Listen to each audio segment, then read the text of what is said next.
প্রিয় দর্শক, বাংলা ব্যান্টার চ্যানেলে আপনাদেরকে স্বাগতম। আজকে আমরা পাকিস্তানের বেলুচিস্তানের স্বাধীনতা আন্দোলন এবং বেলুচিস্তান লিবারেশন আর্মির কে নিয়ে কিছু কথা বলবো। তো পাকিস্তানের কোয়েটা সহ বেলুচিস্তানের 12টি শহরে অতর্কিত হামলা চালিয়েছে বেলুচ লিবারেশন আর্মি বা বিএলএ। এতে পাকিস্তানের নিরাপত্তা বাহিনীর অন্তত 80 জন সদস্য নিহত হয়েছেন। নিহতদের মধ্যে দেশটির গোয়েন্দা সংস্থা এবং সন্ত্রাস বিরোধী দলের সদস্যরা রয়েছেন। শনিবার 31 জানুয়ারি বিএলএ এক বিবৃতিতে এই দাবি করেছে। বিবৃতিতে বিএলএ দাবি করেছে তাদের যোদ্ধারা বেলুচিস্তানের একাধিক শহরে সিরিজ হামলা চালিয়েছে। তারা এই অভিযানকে অপারেশন হেরফ ফেজ 2 হিসেবে উল্লেখ করেছে। হেরফ শব্দটি বেলুচি এবং ব্রাহুই ভাষার একটি শব্দ, যার অর্থ কালো ঝড়।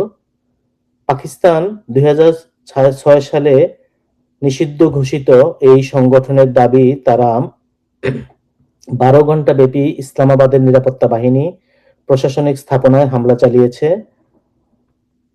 সামাজিক যোগাযোগ মাধ্যমে ছড়িয়ে পড়া ভিডিওতে বেলুচিস্তান লিবারেশন আর্মির দাবির সত্যতা নিশ্চিত করা গেছে।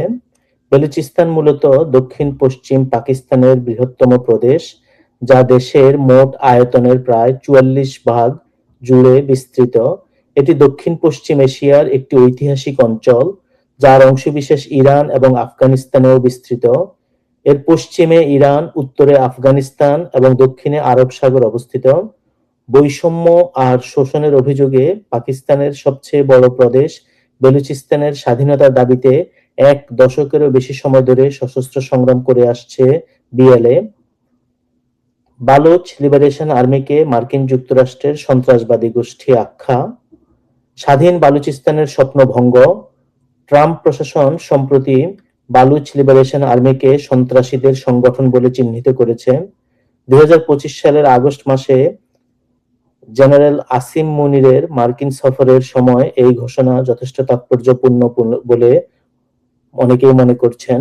বালুচ লিবারেশন আর্মিকে মার্কিন যুক্তরাষ্ট্রের সন্ত্রাসবাদী গোষ্ঠী আখ্যা দেওয়ায় ধাক্কা খেল বালুচদের স্বাধীন বেলুচিস্তান গঠনের স্বপ্ন। মার্কিন পররাষ্ট্র দপ্তরের বরাতে জানা যায়, পাকিস্তানের বিচ্ছিন্নতাবাদী বালুচ লিবারেশন আর্মিকে একটি বিদেশি সন্ত্রাসী সংগঠন হিসেবে ঘোষণা করেছে যুক্তরাষ্ট্র।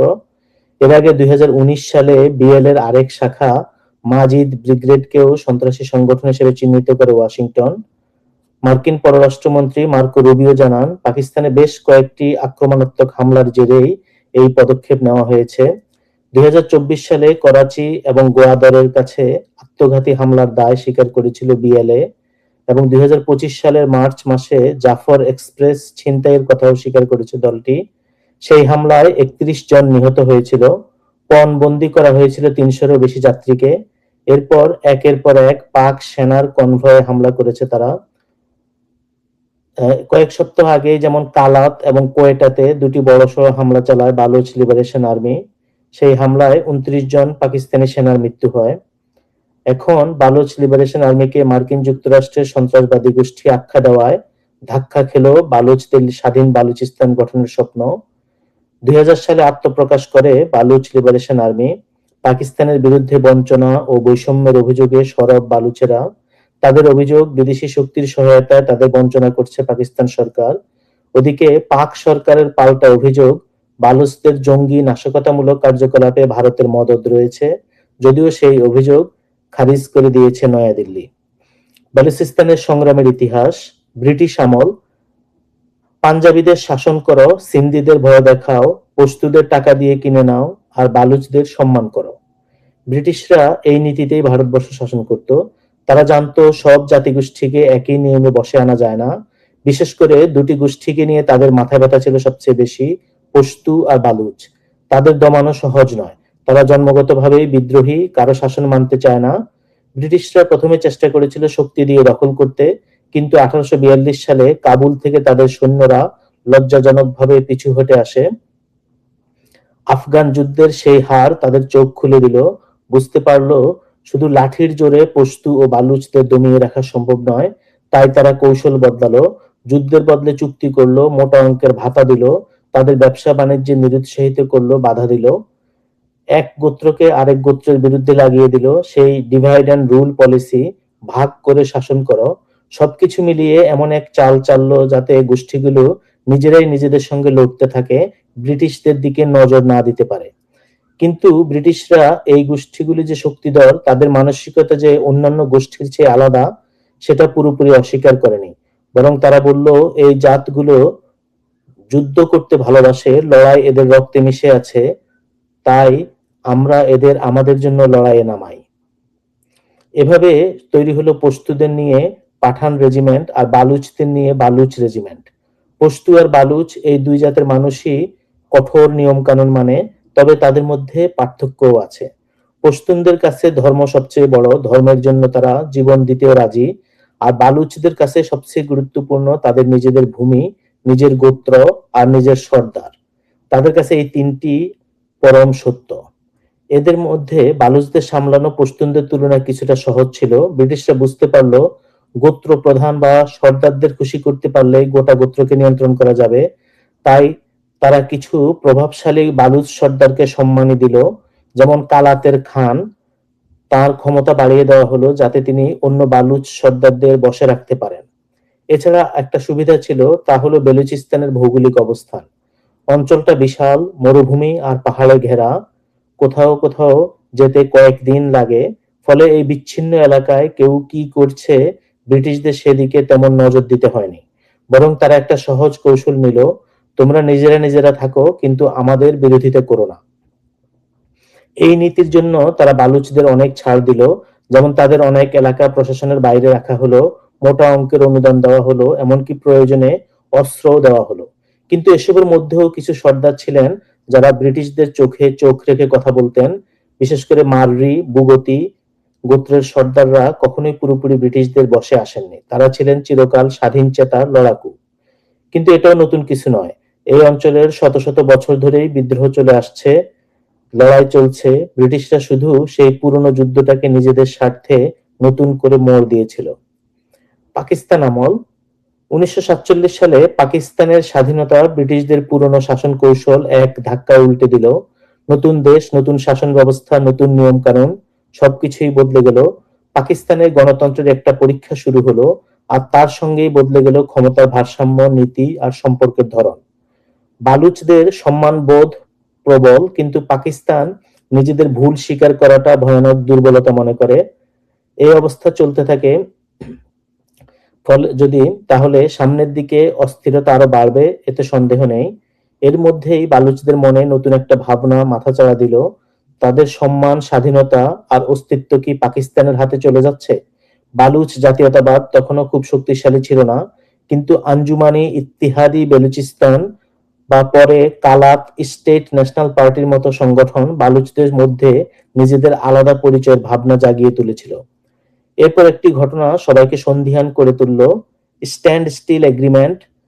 কালাতের খান এই চুক্তিতে সই করলেন, আর পাকিস্তান সরকার এতে লিখল, পাকিস্তান স্বীকার করছে যে কালাত একটি স্বাধীন রাষ্ট্র, যার মর্যাদা ভারতের অন্যান্য রাজ্যের চেয়ে সম্পূর্ণ আলাদা। এই বাক্য ভবিষ্যতে অনেক প্রশ্নের জন্ম দিল। স্বাধীন রাষ্ট্র হলে কালাত কি পাকিস্তানের অংশ নাকি আলাদা? কিন্তু পাকিস্তান এসব প্রশ্নে খুব একটা মাথা ঘামালো না। তারা সরাসরি চাপে ফেলে ইনস্ট্রুমেন্ট অফ অ্যাক্সেশনে সই করিয়ে নিল। ফলে বেলুচিস্তান পাকিস্তানের অংশ হয়ে গেল। আর তারই প্রতিবাদে শুরু হলো প্রথম বালুচ বিদ্রোহ 1948 থেকে 1950 সালে। এই বিদ্রোহের নেতা ছিলেন প্রিন্স আব্দুল করিম। তিনি দোস্ত-ই ঝালাওয়ান নামের বাহিনী নিয়ে পাকিস্তান সেনাবাহিনীর বিরুদ্ধে অস্ত্র ধরলেন। পাকিস্তান যতই শক্তি বাড়াচ্ছিল, বালুচ সর্দারদের ক্ষমতা ততই কমছিল। ওয়ান ইউনিট নীতির মাধ্যমে পশ্চিম পাকিস্তানকে একত্র করার পরিকল্পনা করা হলো, যাতে সংখ্যাগরিষ্ঠ বাংলাভাষী পূর্ব পাকিস্তানের বা বাংলাদেশের আধিপত্য কমানো যায়। কিন্তু এই নীতিতে বালুচদের স্বার্থ আরো অবহেলিত হলো। এতদিন ব্রিটিশরা বালুচদের সম্মান করেছিল, কারণ তারা জানতো এই জাত শক্তিশালী, গর্বিত এবং স্বাধীন চেতা। কিন্তু পাকিস্তানের কাছে বালুচরা ছিল শুধু প্রাকৃতিক সম্পদের উৎস। বেলুচিস্তানের খনিজ সম্পদ, গ্যাস ও খনিগুলি ব্যবহার করা হলো, কিন্তু বালুচদের জন্য তেমন কিছুই করা হলো না। রাজস্বের ভাগও তারা পেল না, বিনিয়োগও এলো না। ব্রিটিশদের আমলে যাদের সম্মান দেওয়া হয়েছিল, পাকিস্তানের অধীনে এসে তারা দেখলো তাদের শুধু লুট করা হচ্ছে। পাকিস্তান দীর্ঘদিন ধরে বলে আসছে বালুচ বিদ্রোহ আসলে বাইরের শক্তির ষড়যন্ত্র। এক সময় এই বাইরের শক্তি বলতে তারা ভারতকে বোঝাতো, এখন তারা আফগানিস্তানকেও সেই তালিকায় ঢুকিয়েছে। তবে এই অভিযোগ এখন আর বিশ্বাসযোগ্য মনে হয় না। বেলুচিস্তানের আন্তর্জাতিক সীমান্ত রয়েছে ইরান ও আফগানিস্তানের সঙ্গে। ইরানের সঙ্গে তাদের ধর্মীয় বিভাজন আছে, আর আফগানদের সঙ্গে জাতিগত ফারাক। তাই এই দুই দেশ থেকে বড় ধরনের সমর্থন পাওয়ার প্রশ্নই আসে না।